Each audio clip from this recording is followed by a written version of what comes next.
1, go. Good morning, everyone. Welcome to Fiscal Fridays with NTU. I'm Mattie Duppler, Senior Fellow for Fiscal Policy here at the National Taxpayers Union. As you are very aware at this point, we have an election coming upon us. Last week, we talked about measures on ballots across the country that are affecting taxpayers because they'll have an impact on taxes. This week, we're going to be talking a little bit about regulatory initiatives, which of course are those unseen costs that taxpayers must bear for bad public policy at the state, local, and federal level. We'll be focusing in on a lot of state initiatives, but there's a couple local ones too that we have an eye on that we think are extremely important for taxpayers to be aware of as they head to the polls over the next coming weeks. Our ballot guide will be released this next Monday so that you'll have a full list of all of the issues that are impacting taxpayers on the ballot across 50 states. It's a comprehensive guide to what taxpayers are facing on these November 3rd ballots. But we're going to be talking about a couple of those measures that we think are particularly important to highlight. As always, there is question and answer, so please feel free to chime in with any questions you might have throughout today's webinar. We'd be happy to take your questions at the end of today's conversation. I am joined once again by my colleagues, Leah Vukmir, who of course is our head of state affairs here at NTU, and Tommy Aiello, who is the author of the ballot guide. He probably has this thing tattooed in the back of his eyelids at this point. He's also a state affairs manager here at NTU. So I'm happy to welcome these two into the conversation. We're going to get down to business, talking first about Georgia. Leah, last week you actually mentioned a little bit about what's happening in Georgia. This is an example of where we actually have some positive policy that might be affected on the ballot. Can you talk a little bit about what this initiative is and how it would affect taxpayers moving forward? Well, thank you, Mattie. Good morning to you. Good morning, Tommy. Simply put, this amendment will require transparency in spending. It prevents lawmakers from spending money that was dedicated for one purpose and putting it in another purpose for another purpose. And it's really a refreshing amendment. And it's nice to see amidst so many other amendments that have not been so positive. And basically, it requires the Georgia General Assembly to dedicate taxpayers' hard-earned monies and funds towards specific state projects for which they were intended. Now, you may ask, well, isn't that supposed to happen automatically? Sadly, no, it doesn't. And across the country in state houses, lawmakers and governors very commonly will raid certain funds and put the money towards other purposes. It's really problematic, and this is a great step towards providing the taxpayers with transparency, giving them the comfort of knowing that when they pay for a fee, it is going for that purpose. What prompted this in Georgia was a fee that was everybody was assessed when you buy a new tire. Those fees go towards the purpose of cleaning up waste areas, recycling, a variety of environmental programs. And what the Georgia Department of Audits and Reports found out is that only a portion of the uses were funded, and the vast majority of the money was instead directed to the general fund. So this is nice to see. It looks as though it's going to overwhelmingly pass. It's only a simple majority. It is common sense, and I have a perspective on this, having been a lawmaker in the state of Wisconsin, where we had a similar situation, and I was involved and worked to change our state constitution.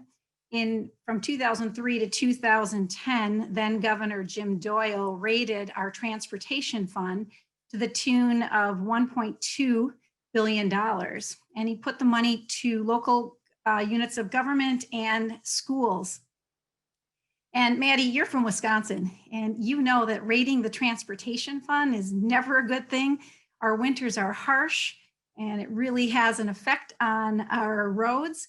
So what happened? We needed money to fix the roads. So guess what the governor did? He went ahead and raided, beyond the raiding, what he did then to make up for it is put money on the credit card to the tune of $800 million. This is the sort of thing that enrages taxpayers who are used to fiscal restraint in their own homes with their own pockets and their own budgets. And so I was really excited to be a part of changing the Constitution in Wisconsin, and I'm thrilled that the folks in Georgia are doing the same. Yeah, Leah, you and I were doing the typical Midwestern thing before the webinar started and talking about the weather in the Midwest and pointing out that you guys are already, you already have some winter weather there. So obviously, when you have those restraints in place where dollars are going towards where they are intended to be spent, that is a necessary and important component of transparency. And it also just kind of, I think, tugs at taxpayers' own sense of common sense when it comes to governance. I think a lot of taxpayers are certainly willing to support some initiatives they otherwise wouldn't have if they know what the intended use of those dollars are. But so often we see governments pretend that $1 coming in is going out elsewhere, and they don't have any transparency or accountability for where they spend those dollars. So I'm really happy to see that change in Georgia, as you mentioned. Looks like it's headed for a success on the ballot, and our hope is that certainly is the case. Now, we do put out this ballot guide every year to offer some insight into some of the more maybe niche issues that taxpayers aren't necessarily paying attention to. The next ballot initiative we're going to talk about certainly does not fit the bill there. I think it's the one ballot initiative that everyone has heard of this year. Tommy, I want to bring you into the conversation here to talk about Prop 22 in California, which of course has received a lot of attention because this is just one bad example of the way new disruptors in economies are sometimes treated by public policy. So what's going on in California? What's the actual answer for taxpayers when they go in and are looking at their ballots? And how should they be looking at Prop 22? Absolutely. So Prop 22 is probably the most important positive question that's on the ballot anywhere in the United States. The slight tax cut in Colorado is great too, but Prop 22 is a huge boost for hundreds of thousands of gig workers in California. So for some background, a little over a year ago, California lawmakers passed Assembly Bill 5, which was a radical overhaul of California's labor laws to reclassify millions of independent contractors as employees. And independent contractors, AB5 targets, are gig workers. Think Uber and Lyft drivers, food delivery, DoorDash workers, and freelance writers. Independent contractors, they enter into contracts with the business, and they have almost total flexibility on how they fulfill that contract. They can set their own hours and workflow, and they don't receive any direct management. Uber drivers, for example, they can choose to drive 2 hours a day or drive 12 hours a day, 1 day a week or 7 days a week. It's entirely their choice, and that's the benefit of being an independent contractor. So AB5 came in and tossed this work model out the window and essentially said every gig worker is no longer an independent contractor, but an actual employee of the company they contract for.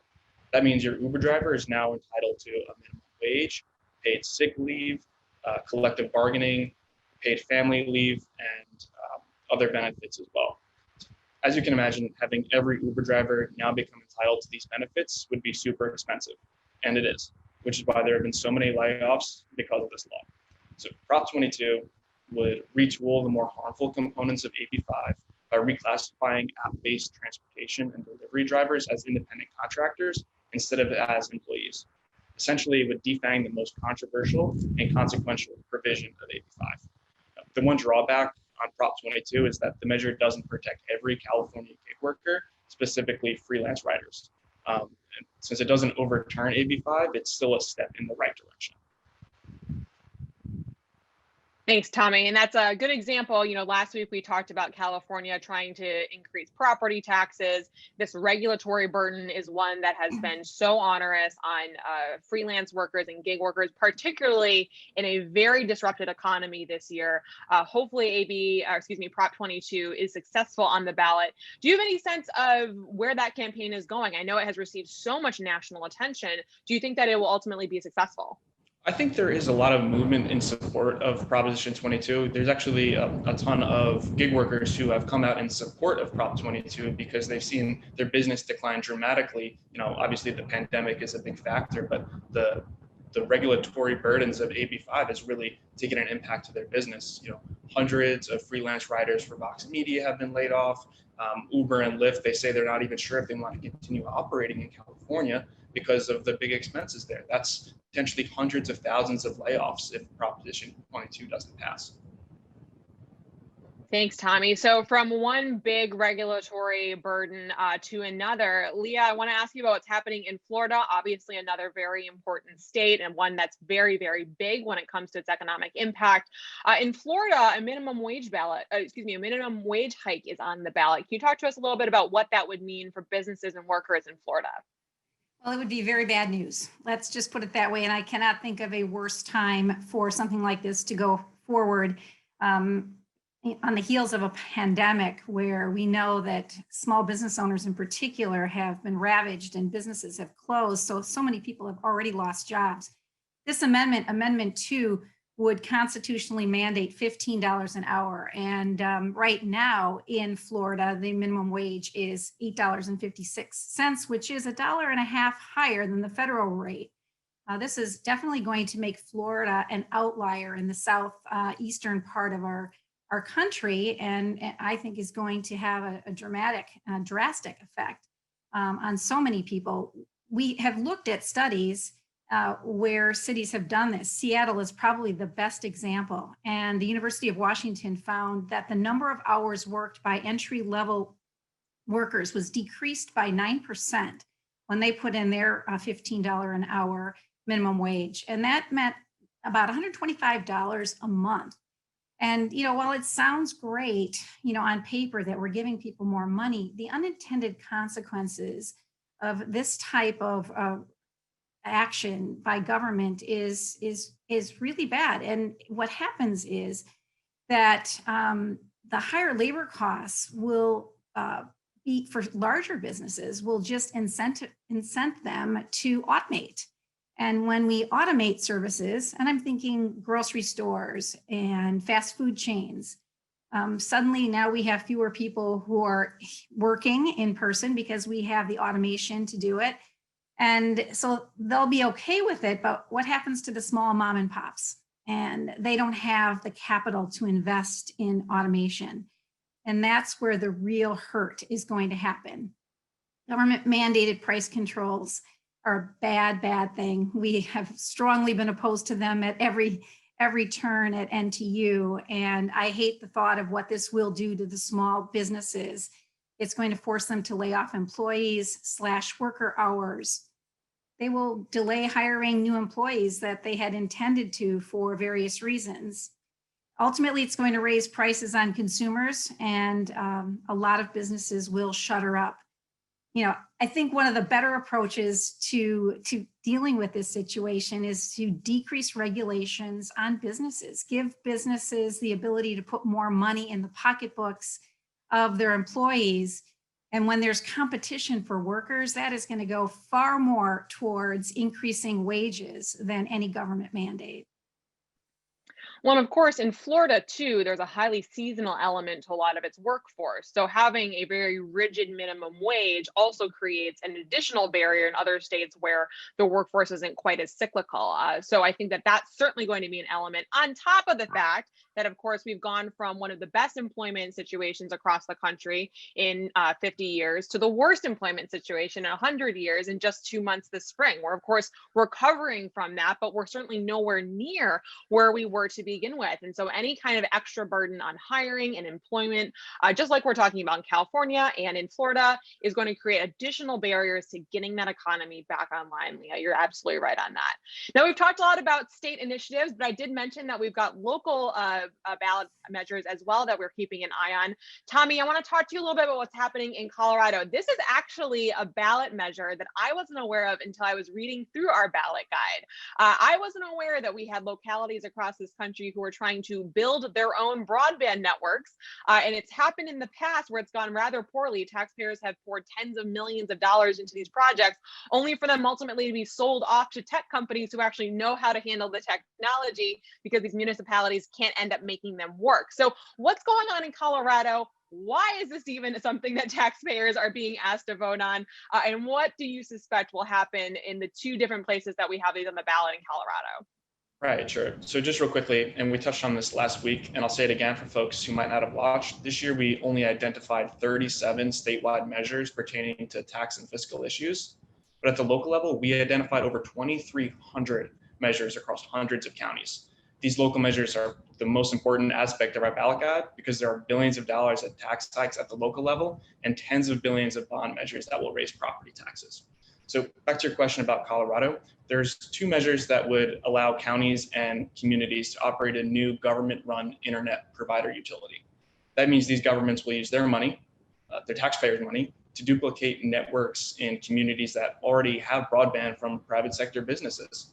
I think it's a waste of money, both from taxpayers' money and the businesses that have invested millions of their own dollars in investments to serve that community. So instead of government-run internet competing with the private market, government should focus on meeting the needs of the underserved and unserved people rather than competing with existing facilities and networks. And as you alluded to, Colorado seems to be ground zero for this issue. Over the past decade, 125 counties or communities have passed measures to allow their government to run the internet. I don't have an exact dollar amount for you, but just one system in Fort Collins, Colorado, cost about $150 million and even has its own net neutrality guidelines, which is obviously something we oppose and is very, very bad for consumers. In other places, these costs are in the low millions and can, reach 150 million. It just depends on the size of the locality. One more point on this that I think is really important. These taxpayer-funded networks may soon be on their way out due to technological advancements. As the United States continues to deploy 5G wireless and cable companies lay more fiber optic cables, that will bring faster service to consumers without the taxpayer subsidization. So in the long run, these investments may not pay themselves off, and they'll just sell it off to the private market anyway because they can't afford it.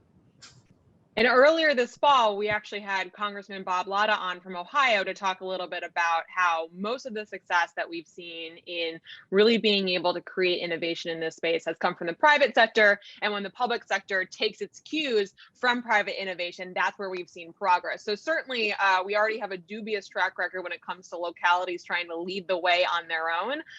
In Colorado, weirdly enough, being ground zero to try a lot of these things. What did you say, 130 million in Fort Collins? 150 million, and that's through bonds too. So when you include the interest and the principal amount, it could easily topple over $170 million just to build their own network. And that, a lot of our viewers are folks who work on the federal side of things, but $150 million for a municipal effort is just mind-blowing. That is an extraordinary burden on taxpayers. So thanks, Tommy, for bringing that to our attention. As I mentioned, our ballot guide will be out on Monday, so please feel free to ask us any questions in the chat right now before we close out this webinar, or send us questions your way after the webinar is over. We are happy to talk through all of the ballot issues that we have gone through over the past couple of months with a fine-tooth comb. Tommy has done the yeoman's work on all of that, so he obviously is the expert on these issues, but they are ones that affect taxpayers across the nation in different ways in every different locality and state. So we're keeping an eye on all of those. Before we close things out, I'm going to get our two experts back in here, Leah and Tommy. I'm going to ask you about your predictions since we're 2 weeks out now from the election.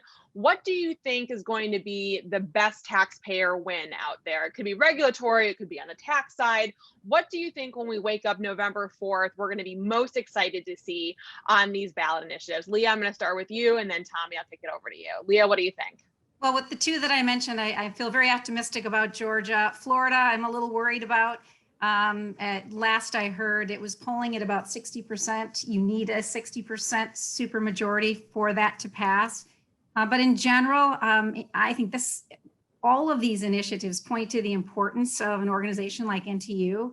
We have been going across the country. We've had op-eds and papers on so many of these initiatives. We have been on the radio. We have been doing webinars. And so I hold out hope that the common sense that we have presented and the research to back what we have raised as concerns is getting to the voters, and that we can hopefully prevent some major hurt to the pocketbooks of taxpayers across the country. Tommy, over to you. What do you think? I think the best measure that's on the ballot in terms of taxes is Colorado. It's $160 million a year tax cut. The voters of Colorado, they have a strong record of protecting their taxpayer bill of rights that have been on the ballot almost every year. This year is an exception. to weaken Tabor, and they've consistently voted to uphold Tabor. So hopefully, supporting this tax cut will continue the trend of them sticking for low taxes and taxpayer protections. I think that has a good shot at passing. Unfortunately, in California, the $12.5 billion property tax hike on businesses, that also has a very good shot at passing. Unfortunately, voters who might not be business owners, they think, hey, more taxes will help my school as it doesn't impact me. But when the revenue numbers and predictions come in that it's usually lower than what they expect, those added taxes will be pushed onto the residents and the property taxpayers. So it's not the best measure, and unfortunately it has a good shot at passing. That's right, Tommy. As we've seen time and time again, that there's no such thing as a temporary tax, and also a tax that's designed to hit a small portion of the population typically doesn't stay that way. So thank you for calling that to our attention. Well, thank you so much for tuning in to another episode of Fiscal Fridays with NTU. As I have mentioned before, we've done 2 webinars now on the ballot guide. So if you're interested in last week's webinar on tax initiatives, please let us know. We'd be happy to send you a link to that video. The ballot guide will be available on Monday. Please take a look through that ballot guide. Tommy, what was the final tally on all the initiatives that we have in there? The total tax hike is $25 billion, and it's about the size of North Carolina's annual budget. So wow. It's a very big amount. So these are important issues facing voters across the country as we get closer and closer to the election. As always, thank you for your shared partnership and support in our efforts to try and defeat those bad tax initiatives, the bad regulatory initiatives, and our continued work to try and create a more prosperous and better environment for taxpayers across the country. Thank you to Tommy. Thank you to Leah for joining us today. We will see you next week for another episode of Fiscal Fridays. Thanks, you guys. Have a great weekend. Bye.